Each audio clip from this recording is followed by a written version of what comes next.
Hello दोस्तों, welcome back to the channel horizon classes.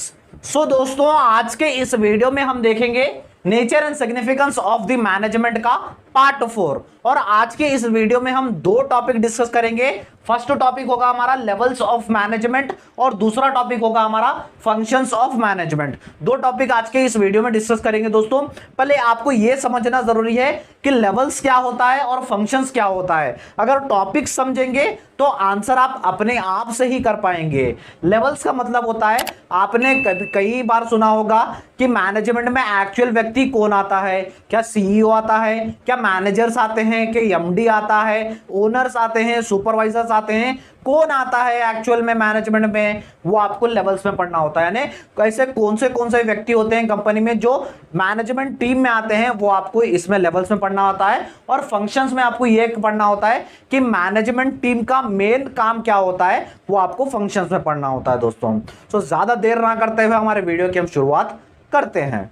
तो दोस्तों, हमारा टॉपिक है first topic levels of management. या जैसे मैनेजमेंट टीम में एक्चुअल कितने लेवल्स है या कौन कौन मैनेजमेंट टीम में आता है, वो आपको लेवल्स में पढ़ना होता है। सो देखिए दोस्तों, इसमें तीन लेवल्स होते हैं। एक तो होता है टॉप मैनेजमेंट, दूसरा होता है मिडिल मैनेजमेंट और तीसरा होता है सुपरवाइजरी या तो फिर ऑपरेशनल मैनेजमेंट। फर्स्ट आपको पढ़ना है टॉप मैनेजमेंट। टॉप मैनेजमेंट में पहले मैं आपको यह बता दूं कि टॉप मैनेजमेंट में एक्चुअल कौन कौन आता है। टॉप मैनेजमेंट में एक्चुअल्स आते हैं कंपनी का प्रेसिडेंट, वाइस प्रेसिडेंट, कंपनी का चेयरमैन, कंपनी का सीईओ, कंपनी का एमडी, ये सब क्या आते हैं, टॉप मैनेजमेंट में आते हैं। सो इनका मेन काम क्या होता है, इनका मेन काम होता है कंपनी के गोल्स बनाना।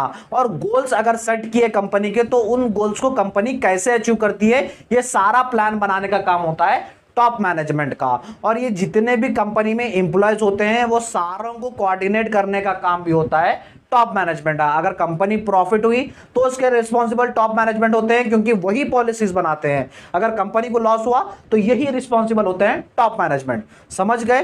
टॉप मैनेजमेंट में कौन आते हैं? टॉप मैनेजमेंट में एमडी आता है, सीईओ आता है, कंपनी का प्रेसिडेंट आता है, कंपनी का चेयरमैन आता है, कंपनी का वाइस प्रेसिडेंट, ये सब सारे आते हैं टॉप मैनेजमेंट में। इनका सिर्फ काम होता है प्लानिंग्स बनाना। अब सेकंड है मिडिल मैनेजमेंट। अब मिडिल मैनेजमेंट में कौन आता है? मिडिल मैनेजमेंट मतलब मैनेजमेंट में एक्चुअल आते हैं। अब जैसे कंपनी के मैनेजर्स होते हैं, कंपनी में सिर्फ एक ही मैनेजर नहीं होता है, कंपनी में बहुत ही तरह के मैनेजर्स होते हैं। जैसे हर डिपार्टमेंट का एक मैनेजर होता है। जैसे प्रोडक्शन डिपार्टमेंट का एक मैनेजर, मार्केटिंग डिपार्टमेंट का एक मैनेजर, सेल्स डिपार्टमेंट का, हर फाइनेंस डिपार्टमेंट का, हर एक डिपार्टमेंट के जो मैनेजर्स होते हैं वो मिडिल मैनेजमेंट में आते हैं। अब मिडिल नाम क्यों दिया गया है? मिडिल नाम इसलिए दिया गया है कि टॉप लेवल वाले जो भी प्लानिंग्स बनाए हैं, वो मिडिल मैनेजमेंट सुनेगा, सुन के आके सुपरवाइजर्स को बताएगा, यानी उसके नीचे जो रहेंगे उनको बताएगा। दोनों के बीच में लिंक करने का काम करता है मिडिल मैनेजमेंट। अगर कुछ भी कंपनी के प्लान्स के हिसाब से नहीं चला तो टॉप मैनेजमेंट सीधे पूछेगा मिडिल मैनेजमेंट को। अगर सुपरवाइजर्स को या इसके नीचे के जितने भी इंप्लॉयज रहते हैं, अगर उनको कुछ भी प्रॉब्लम्स हो रहा है तो आके वो मिडिल मैनेजमेंट बोलेंगे, मिडिल मैनेजमेंट आ जाके टॉप मैनेजमेंट को बोलेगा। सो मेन मिडिल मैनेजमेंट में कौन आते हैं? सारे मैनेजर्स आते हैं। जैसे हर डिपार्टमेंट का मैनेजर्स हो गया, प्रोडक्शन डिपार्टमेंट का, मार्केटिंग, सेल्स, फाइनेंस, हर डिपार्टमेंट के मैनेजर्स मिडिल मैनेजमेंट में आते हैं। इनका काम होता है लिंक करने का। जो भी प्लान्स टॉप मैनेजमेंट बनाती है वो आके समझाने का रहता है सुपरवाइजर्स को, और जो भी सुपरवाइजर्स को प्रॉब्लम्स हो रहे हैं वो जाके मिडिल मैनेजमेंट बताएंगे, मिडिल मैनेजमेंट जाके टॉप मैनेजमेंट को बताएगा। ये काम होता है मिडिल मैनेजमेंट का। अब थर्ड देख लीजिए, थर्ड आता है सुपरवाइजरी या तो फिर कह लीजिए ऑपरेशनल मैनेजमेंट या तो फिर लोअर लेवल मैनेजमेंट। इसमें मेन कौन आते हैं? इसमें मेन आते हैं सुपरवाइजर्स आते हैं, टीम लीडर्स आते हैं, और साथ ही साथ फोरमैन। ये सब किस में आते हैं? सुपरवाइजरी मैनेजमेंट में आते हैं। इनका मेन काम क्या होता है? इनका मेन काम होता है जहां पर एक्चुअल वर्क होता है। अब जैसे इंप्लॉय से वर्क होता है, लेबर से वर्क होता है, इनके ये सुपरवाइजर्स आते हैं। सारा काम जितना भी होगा यहीं से होगा। सो ये इंपॉर्टेंट है। इनका मेन एक्चुअल काम क्या होगा? कंपनी के जितने भी वेस्टेज हो रहे हैं, रॉ मटेरियल्स या तो फिर कितना भी वेस्टेज हो रहा है, मिनिमम करने का काम इनका होता है। क्वालिटी कंट्रोल चेकअप का काम इनका होता है, और साथ ही साथ मैक्सिमम प्रोडक्शन करने का काम सुपरवाइजर्स का होता है, क्योंकि इनके नीचे एम्प्लॉयज काम करते हैं। अगर एम्प्लॉयज इनके अच्छे रहे तो यहां पर ये प्रोडक्शन ज्यादा से ज्यादा दे सकते हैं। सो और एक बार रिपीट करते हैं, सुपरवाइजर्स के अंदर कौन आते हैं? सुपरवाइजर्स के अंदर आते हैं फोरमैन, टीम लीडर्स और सुपरवाइजर्स। ये तीनों लोअर मैनेजमेंट में आते हैं।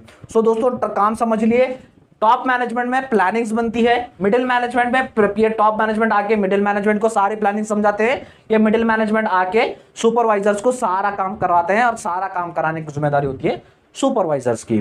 सो दोस्तों ये था हमारा लेवल्स ऑफ मैनेजमेंट। अब बढ़ते हैं हमारे फंक्शंस ऑफ मैनेजमेंट के। सो दोस्तों फंक्शंस ऑफ मैनेजमेंट यानी मैनेजमेंट टीम का मेन काम क्या होता है, इन तीनों मिलके मेन काम करते क्या है, वो आपको मैनेजमेंट में पढ़ना होता है। सो मैनेजमेंट में एक्चुअल 5 फंक्शन होते हैं, ये आपको 5 डिटेल में चैप्टर्स है। प्लानिंग आपको डिटेल में चैप्टर है, ऑर्गेनाइजिंग आपको डिटेल में चैप्टर है, स्टाफिंग, डायरेक्टिंग, कंट्रोलिंग आपको डिटेल में आगे सब कुछ पढ़ना है। लेकिन फंक्शंस भी आपको पूछेगा, ये भी आपको लेंथी मार्क्स 8 मार्क्स में आपको पूछ सकता है। सो दोस्तों इंपॉर्टेंट है। सो स्टेप बाय स्टेप देखेंगे। फर्स्ट फंक्शन होता है मैनेजमेंट का प्लानिंग करना।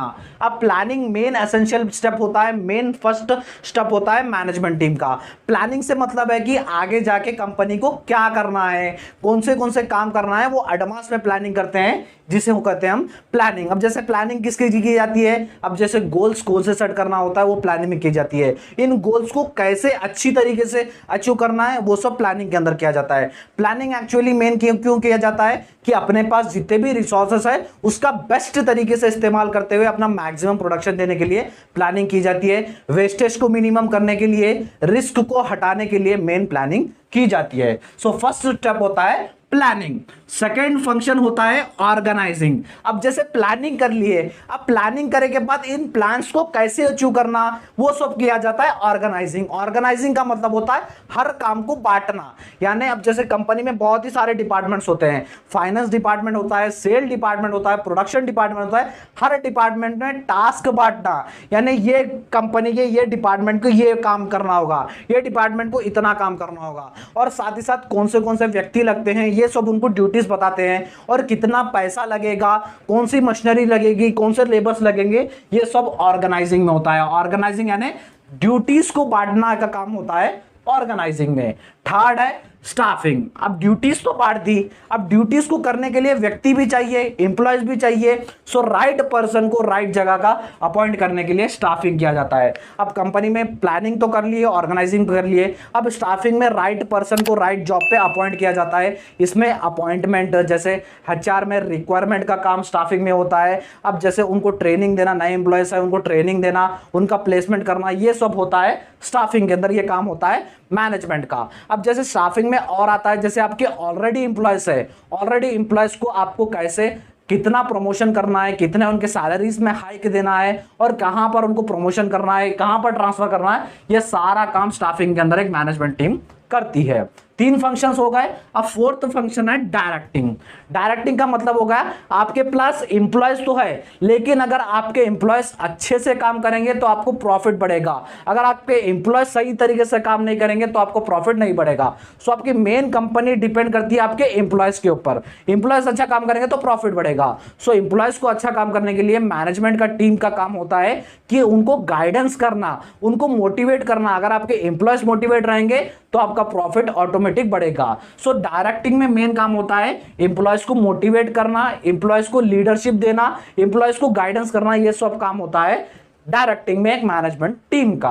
उसके बाद लास्ट फंक्शन है कंट्रोलिंग। कंट्रोलिंग का मेन काम होता है, अब जैसे प्लानिंग में हमने सारे प्लान सेट किए थे, कंट्रोलिंग में मैनेजमेंट टीम का ये काम होता है कि जो भी काम हमारे कंपनी में हो रहा है वो प्लानिंग के हिसाब से हो रहा है या नहीं। अगर कुछ भी अगर गलत हो रहा है, प्लानिंग से हट के हो रहा है, तो इमीडिएटली करेक्ट करने का काम होता है कंट्रोलिंग में। ये 5 फंक्शन हो गए, और एक बार रिपीट करते हैं। इसमें फर्स्ट प्लानिंग में काम होता है मैनेजमेंट टीम का, प्लान्स बनाना, क्या क्या हमें गोल्स अचीव करना है। इसमें टास्क को डिवाइड किया जाता है, ड्यूटीज को डिवाइड किया जाता है ऑर्गेनाइजिंग में। स्टाफिंग में बोल तो राइट पर्सन को राइट जॉब जो प्लानिंग किए थे वो प्लानिंग अचीव करने के लिए हमें कौन सा व्यक्ति लगेगा वहां पर वो व्यक्ति को डाला जाता है। उसके बाद जितने भी आपके एम्प्लॉयज है, लेबर्स आपकी कंपनी में काम कर रहे हैं, उनको अच्छा काम करने के लिए मोटिवेट किया जाता है डायरेक्टिंग में। उसके बाद कंट्रोलिंग में यानी प्लानिंग के हिसाब से काम हो रहा है या नहीं हो रहा है वो कंट्रोलिंग में चेक किया जाता है दोस्तों। सो दोस्तों ये था हमारा फंक्शंस ऑफ मैनेजमेंट हमने टॉपिक देखा, उससे पहले हमने लेवल्स ऑफ मैनेजमेंट का भी टॉपिक देखा। सो दोस्तों ये था हमारा आज का वीडियो। आई होप आपको ये आज के वीडियो में समझने आ गया होगा दोस्तों। और दोस्तों मैं बिजनेस स्टडीज के जितने भी क्लासेस आएंगे वो आपको प्लेलिस्ट का लिंक मैं आपको डिस्क्रिप्शन बॉक्स में दे दूंगा, जहां पर आपको सारी प्लेलिस्ट मिल जाएंगी दोस्तों। पार्ट 1, पार्ट 2, पार्ट 3, पार्ट 4 और जो भी पार्ट 5 भी आएगा वो आपके सारे लिंक आपको डिस्क्रिप्शन बॉक्स में दे देंगे। एक बार डिस्क्रिप्शन बॉक्स चेक कर लीजिएगा दोस्तों। वीडियो अच्छा लगा तो वीडियो को लाइक कर दीजिए और चैनल को भी सब्सक्राइब कर लीजिए और अपने फ्रेंड्स के साथ भी शेयर कीजिएगा दोस्तों। Thank you so much.